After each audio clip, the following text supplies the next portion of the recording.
The Nikon Zf will be announced this week for a price of $1,999. It will have a retro design similar to that of the ZF-C, but will it have a 45 megapixel full frame sensor found in the Nikon Z7 or the Z8? Stick around after this short break for all the details. But first, please do me a favor. Follow me on Twitter or X, but most importantly, please subscribe to this channel. It doesn't cost you anything, it really helps this channel grow, and it keeps you up to date on the latest camera gear, news, and rumors. According to the latest leaks from Nikon Rumors, the Nikon Zf full-frame camera will be announced this week on or around August the 2nd. Now, we don't know the exact time, but stay tuned, subscribe, follow this channel, and I'll keep you up to date on all the latest. But that's just a couple of days away. And the price? Well, it's going to start at $1,999, and it is going to have various kit packages. And if you want to pre-order this camera, well, I've already got the smart pre-order links. Now, before you go excited and go ahead and copy those and put them into your browser, the Nikon Zf isn't going to show up right now. What these are smart pre-order links.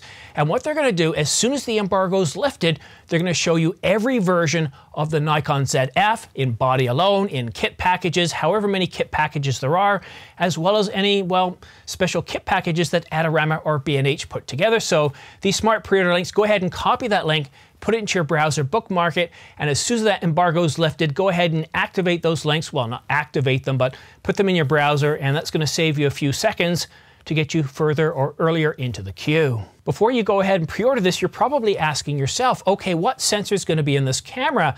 Now, all the latest speculation, all the latest rumors, and those coming from Nikon Rumors suggest that it's going to be a 45 megapixel sensor. But is it going to get a 45 megapixel backside illuminated sensor, the one that's in the Nikon Z7 Mark II, or the one recently announced in the Nikon Z8, that, well, stacked sensor from the Nikon Z9? Now, at the time when we were talking about the Z8, people said there's no way that the Z8 is going to have the exact same sensor as the Z9. And in this case, well, I'm willing to believe that, yeah, it doesn't make sense for them to put a stacked sensor in a $2,000 camera. It would certainly be impressive if they did, and Canon and Panasonic and Sony would be shaking their heads going, how on earth are they doing this? No, if it is going to be a 45 megapixel sensor, it's going to be the 45.7 megapixel sensor found in the Nikon Z7. Now, in terms of LCD, while I don't know what the rear LCD is going to be capable of, we do know that the camera is going to have a top-mounted LCD. Yay!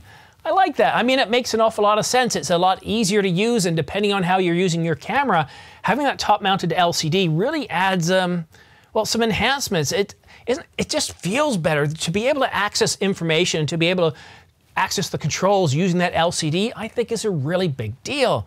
Now, sadly, we don't know what the EVF is going to be like. We don't know what the back-mounted LCD, whether it's going to have a 4-axis articulating screen like the Sony A7R5, or if it's just going to have some sort of flippy screen. Again, at $2,000, I'm suspecting it's going to have some sort of flippy screen.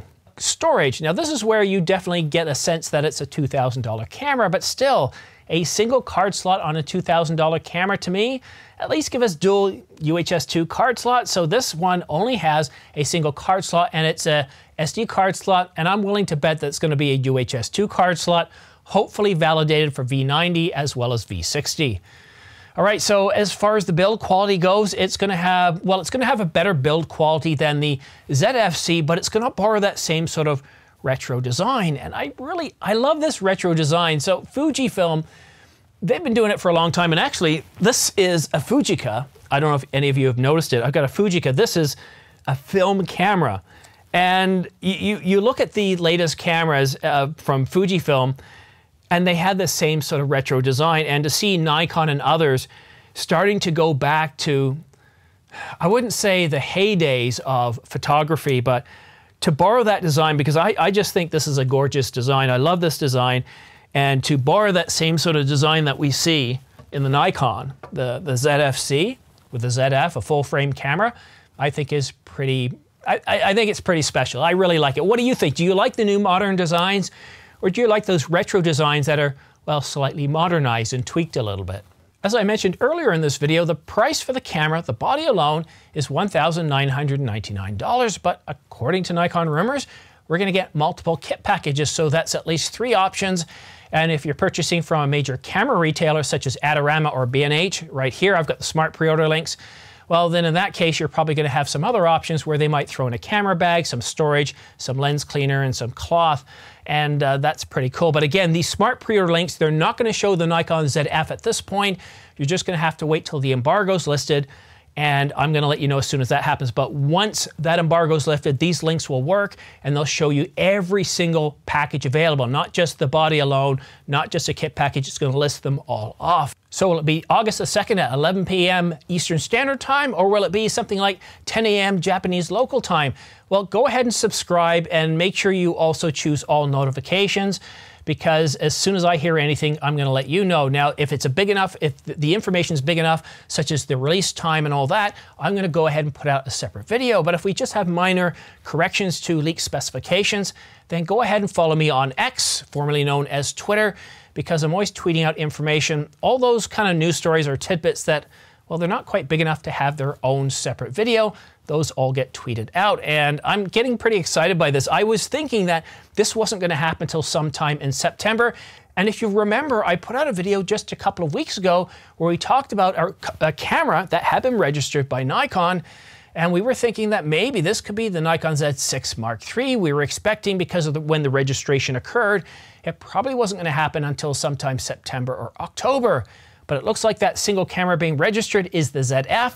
It's going to be announced on or around August the 2nd, so don't forget to subscribe, choose all notifications, follow me on Twitter, so that way you stay up to date on all the latest camera gear, news, and rumors.